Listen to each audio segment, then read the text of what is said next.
प्रिय विद्यार्थियों, मैं doctor Sangeeta Nagarwal government college Bandikui से।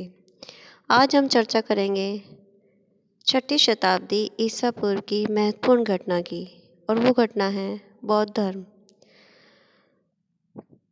6ठी शताब्दी ईसा पूर्व में भारतीय समाज में प्रचलित यज्ञवाद, वेदवाद, बहुदेववाद, रूढ़िवादिता, आडंबरयुक्त धार्मिक कर्मकांड, ब्राह्मणों के नैतिक पतन और समाज में व्याप्त कुरीतियों का दो महापुरुषों ने घोर विरोध किया, और उन्होंने अपना नया विचार लोगों के सामने प्रस्तुत किया।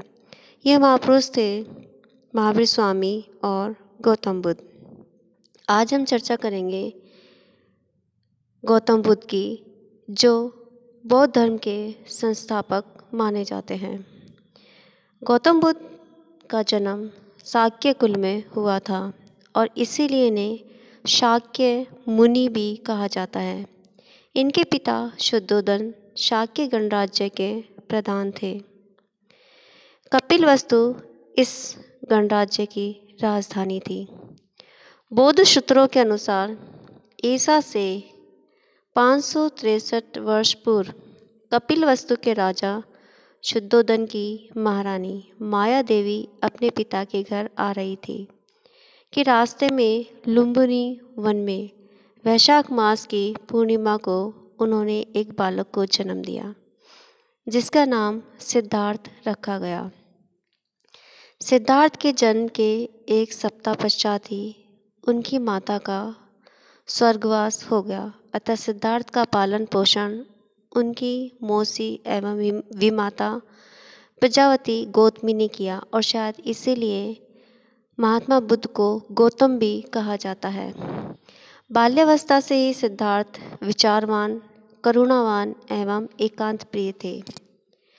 पिता शुद्धोदन ने 16 वर्ष की आयु में ही सिद्धार्थ का विवाह दंडपाणि की सर्वगुण संपन्न एवं रूप लावण्यमयी राजकुमारी यशोधरा के साथ कर दिया। साथ ही अपने पुत्र को सांसारिक प्रवृत्तियों में लगाने के लिए प्रत्येक मौसम के अनुकूल अलग अलग प्रासाद बनवा दिए, तथा प्रत्येक प्रासाद में विभिन्न ऋतुओं के अनुरूप सभी प्रकार के ऐश्वर्य और भोग विलास की सामग्री भी उपलब्ध करवा दी गई। शुद्धोदन को विश्वास था कि इससे सिद्धार्थ का मन सांसारिक सुखों में लग जाएगा, लेकिन इस वैभव और विलास के बीच भी सिद्धार्थ के मन में जीवन की सुख दुख की समस्याओं को लेकर निरंतर द्वंद्व चलता रहता था। लगभग 12-13 वर्ष तक सामान्य गृहस्थ जीवन का सुख भोग लेने पर भी सिद्धार्थ का मन सांसारिक प्रवृत्तियों में नहीं लग सका। अपने गृहस्थ जीवन में सिद्धार्थ के राहुल नाम के एक पुत्र हुआ। इस पुत्र के पैदा होने के समय सिद्धार्थ ने कहा था कि मेरे जीवन की एक और बेड़ी पड़ गई है। इसी वैराग्य भावना ने उन्हें पुत्र जन्म के बाद भी सिद्धार्थ का वैरागी मन संसार में नहीं लगा, और इसी वैराग्य भावना ने उन्हें तृष्णा की जंजीर तोड़ने, अज्ञान का कोहरा दूर भगाने तथा अपनेपन की मिथ्या मति को मिटाने की प्रेरणा प्रदान की। तथा एक रात्रि को वे अपनी पत्नी, नवजात पुत्र, पिता तथा संपूर्ण राज्य वैभव को त्याग कर वे ज्ञान की खोज में निकल पड़े। उनका इस तरह से घर को त्यागना इतिहास में महापरिनिष्क्रमण की घटना कहलाता है। उस महापरिनिष्क्रमण की रात्रि में वे अपने घोड़े पर 30 योजन दूर निकल गए और गोरखपुर के समीप अनुमा नदी के तट पर उन्होंने अपने आभूषण तथा राजसी वस्त्र उतार दिए और तलवार से अपना जूड़ा काटकर संन्यास ले लिया। उस समय उनकी आयु 29 वर्ष की थी। इसके बाद वे वैशाली के आलार कालाम नामक एक तपस्वी के पास ज्ञानार्जन हेतु गए किंतु वहाँ उनकी ज्ञान पिपासा शांत नहीं हुई। इसके बाद वे राजगृह के ही एक अन्य ब्राह्मण उद्रक रामपुत्र के पास गए। दोनों गुरुओं से सिद्धार्थ ने योग साधना और समाधिस्थ होना सीखा, परंतु इससे उन्हें संतोष नहीं मिला। यहाँ से वे उरुवेला की सुरम्य वनस्थली में आए और तपस्या में लीन हो गए। यहाँ उन्हें कौंडिन्य आदि 5 ब्राह्मण साधक सन्यासी भी मिल गए। अपने इन ब्राह्मण साथियों के साथ वे उरुवेला में कठोर तपस्या करने लगे। सिद्धार्थ ने पहले तो तिल और चावल खाकर तप किया, परंतु बाद में उन्होंने आहार का सर्वथा त्याग कर दिया, जिससे उनका शरीर सूख कर कांटा बन गया। तप करते करते सिद्धार्थ को 6 वर्ष बीत गए, पर साधना में सफलता नहीं मिली।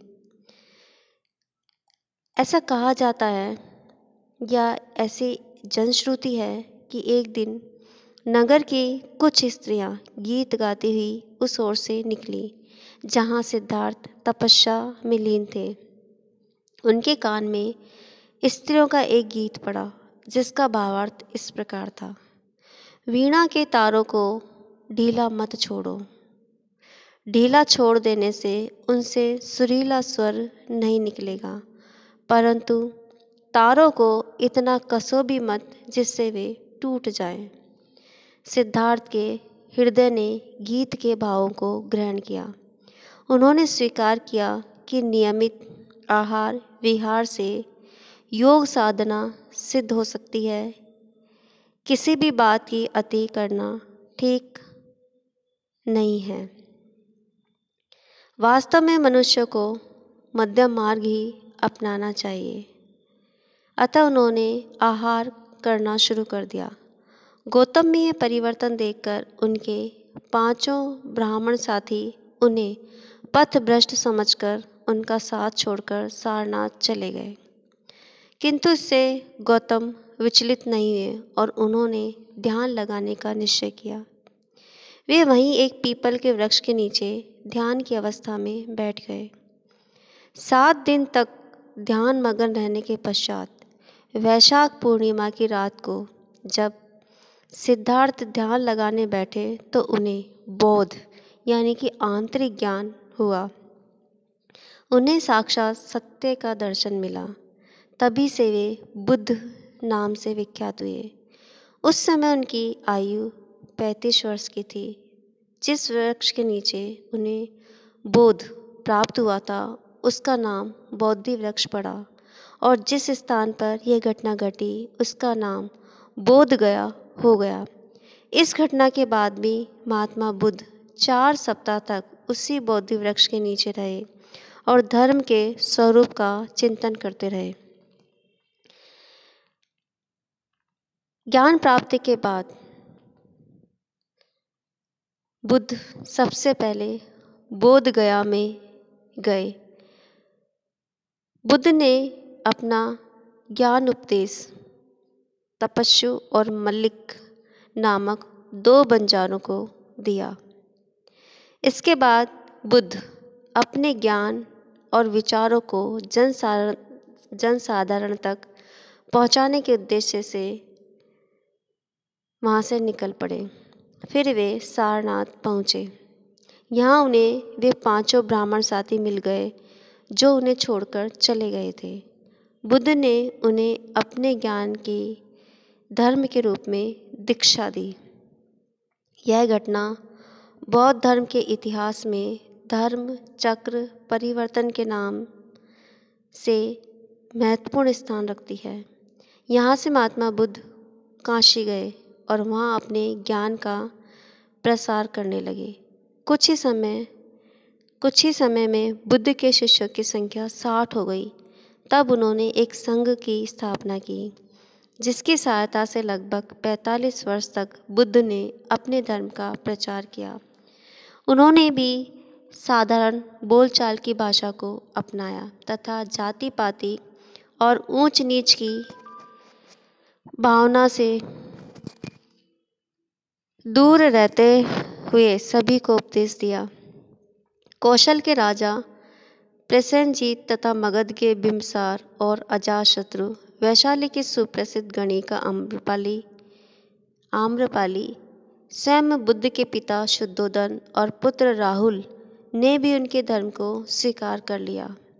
अपने प्रिय शिष्य आनंद के विशेष आग्रह पर उन्होंने स्त्रियों को भी बौद्ध धर्म की दीक्षा देना स्वीकार कर लिया।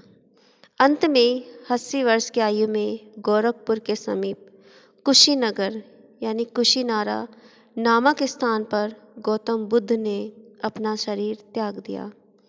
बुद्ध के शरीर त्यागने की घटना को बौद्ध लोग महापरिनिर्वाण कहते हैं। उनका अंतिम उपदेश है, हे भिक्षुओं, तुम आत्मदीप बनकर विचरो, तुम अपने ही शरण में जाओ, किसी अन्य का सहारा मत ढूंढो, केवल धर्म को ही अपना दीपक बनाओ, केवल धर्म की शरण में जाओ। अब हम चर्चा करते हैं बुद्ध के या बौद्ध धर्म के प्रमुख सिद्धांतों की। महात्मा बुद्ध जगत और जीवन को मानकर चले। वे इस उलझन में नहीं पड़े कि विश्व या मनुष्य अमर है या नश्वर, सीमित है या असीम, जीव और शरीर एक है या अलग। जब किसी ने उनसे इन प्रश्नों का उत्तर देने का आग्रह भी किया तो वे मौन रहे या उन्हें निरर्थक समझकर टालते रहे। उन्होंने जीवन को जैसा भी यह है वैसा मानकर व्यवहारिक दृष्टि से इसकी समस्या की खोज की। इस दृष्टि से उन्होंने अपने धर्म की इतनी अधिक नैतिक व्याख्या की कि कुछ विद्वानों ने तो यह कहना भी शुरू कर दिया था कि बौद्ध धर्म वास्तव में धर्म नहीं अपितु आचार शास्त्र है, परंतु यह मत भ्रांति मूलक है। ऐसा कहने वाले विद्वान भारतीय धर्म की संपूर्ण विशेषताओं से परिचित रहे होंगे। मूल बौद्ध धर्म कोई पृथक दर्शन भी नहीं है, क्योंकि बुद्ध ने सत्ता संबंधी किसी प्रश्न पर कभी अपना विचार प्रकट नहीं किया। आज जो कुछ भी बौद्ध दर्शन के नाम से विख्यात है वह महात्मा बुद्ध के बाद का विकास है। बौद्ध धर्म आध्यात्म शास्त्र भी नहीं है, क्योंकि बुद्ध ने सृष्टि संबंधी विषय पर कभी अपने विचार प्रकट नहीं किए। उनका धर्म तो व्यवहारिक धर्म था, वह मनुष्य की उन्नति का साधन था, वह जीवन का विषय है और इसी जीवन में निर्वाण दिलाता है।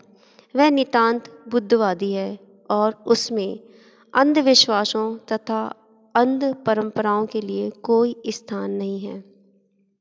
उनका धर्म किसी यांत्रिक कर्मकांड, सूक्ष्म दार्शनिकता अथवा पौराणिक अंध मान्यता के ऊपर आधारित नहीं था। उसका आधार तो मानव मात्र का कल्याण था। बौद्ध धर्म के मुख्य सिद्धांत इस प्रकार थे। सबसे पहले हम चर्चा करते हैं 4 आर्य सत्यों की, जो बौद्ध धर्म की आधारशिला है। बुद्ध के इन सिद्धांतों के अनुसार 4 आर्य सत्यों में सबसे पहला है दुख। बौद्ध धर्म भी दुखवाद को लेकर चला। बुद्ध ने संपूर्ण मानवता को दुखी देखा। किसी को किसी बात का दुख तो किसी को अन्य किसी का दुख, जन्म भी दुख, बुढ़ापा भी दुख, रोग भी दुख, मृत्यु भी दुख, धन विनाश भी दुख, प्रियजन का वियोग भी दुख, इच्छित वस्तु का न मिलना भी दुख। इस प्रकार संपूर्ण संसार दुखमय है। अब दूसरा है दुख समुदाय, यानी इसका कारण क्या है। माना कि संसार में सर्वत्र दुख है, पूरा संसार दुख में है, यह वास्तविक सत्य है। तब प्रश्न उठता है कि आखिर इन दुखों का कारण क्या है। महात्मा बुद्ध की दृष्टि में इसका मूल कारण तृष्णा यानी कि इच्छा है। उनका कहना था कि यह तृष्णा पुनर्भव को करने वाली, आसक्ति और राग के साथ चलने वाली और यत्र तत्र रमण करने वाली है। यह वैसे ही है जैसे कि काम तृष्णा या भव तृष्णा। परंतु इस तृष्णा का जन्म कैसे होता है, इसका समाधान करते हुए बुद्ध ने कहा था कि रूप, शब्द, गंध, रस, स्पर्श तथा मानसिक वितर्क और विचारों से जब मनुष्य आसक्ति करने लगता है तो तृष्णा का जन्म होता है। अर्थात दूसरे आर्य सत्य का अर्थ है दुख का कोई न कोई कारण यानी समुदाय अवश्य होता है। अब तीसरा है दुख निरोध, यानी दुख से छुटकारा संभव है। जिस प्रकार संसार में दुख है और दुख के कारण हैं, उसी प्रकार दुख निरोध, दुख से छुटकारा भी संभव है। दुख के मूल कारण तृष्णा के मूलोच्छेदन से दुख से छुटकारा मिल सकता है। उनका कहना था संसार में जो कुछ भी प्रिय लगता है, संसार में जिसमें रस मिलता है, उससे जो दुख स्वरूप समझेंगे और उससे डरेंगे वे ही तृष्णा को छोड़ सकेंगे। रूप, वेदना, संज्ञा, संस्कार, विज्ञान का विरोध ही दुख निरोध है। चौथा मार्ग है दुख निरोध मार्ग, यानी कि दुखों पर विजय प्राप्त करने का मार्ग भी है। कोई भी व्यक्ति उस मार्ग का अनुसरण करके दुखों पर विजय प्राप्त कर सकता है। बुद्ध ने जो मार्ग बताया वह दुख निरोधगामिनी प्रतिपदा के नाम से विख्यात है। इसमें 8 अंगों की व्यवस्था है, अतः इसे आर्य अष्टांगिक मार्ग भी कहते हैं। ये अष्टांगिक मार्ग, आइए इन अष्टांगिक मार्गों पर हम चर्चा करें। महात्मा बुद्ध ने बताया कि सांसारिक वस्तुओं को भोगने की तृष्णा या इच्छा ही सारे दुखों का मूल कारण है। यह तृष्णा ही आत्मा को जन्म मरण के बंधन में जकड़े रखती है। अतः निर्वाण अथवा मोक्ष प्राप्ति के लिए तृष्णा को मिटा देना आवश्यक है। इसके लिए मनुष्य को अष्टांगिक मार्ग का अनुसरण करना चाहिए। यह मार्ग जीवन यापन के बीच का रास्ता है, इसलिए इसको मध्यम मार्ग भी कहा गया है। अष्टांगिक मार्ग के 8 अंग हैं जो इस प्रकार हैं। सबसे पहले है सम्यक दृष्टि, यानी सत्य असत्य, पाप पुण्य, सदाचार और दुराचार में भेद करना ही सही ज्ञान है। इसी से 4 आर्य सत्यों का सही ज्ञान प्राप्त होता है। यह ज्ञान श्रद्धा और भावना से युक्त होना चाहिए। दूसरा है सम्यक संकल्प, यानी कि कामना और हिंसा से मुक्त आत्म कल्याण का पक्का निश्चय। तीसरा है सम्यक वाणी, यानी कि सत्य, विनम्र और मृदु वचन तथा वाणी पर संयम ही सम्यक वाणी है। चौथा है सम्यक कर्मांत, मतलब कि सब कर्मों में पवित्रता रखना, हिंसा, द्रोह तथा दुराचरण से बचते रहना और सत्कर्म करना। पांचवा है सम्यक आजीव, यानी कि न्यायपूर्ण मार्ग से आजीविका चलाना, जीवन निर्वाह से निषिद्ध मार्गों का त्याग करना।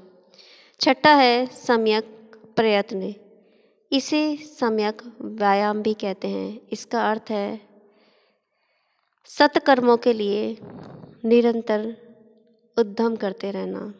सातवां है सम्यक स्मृति,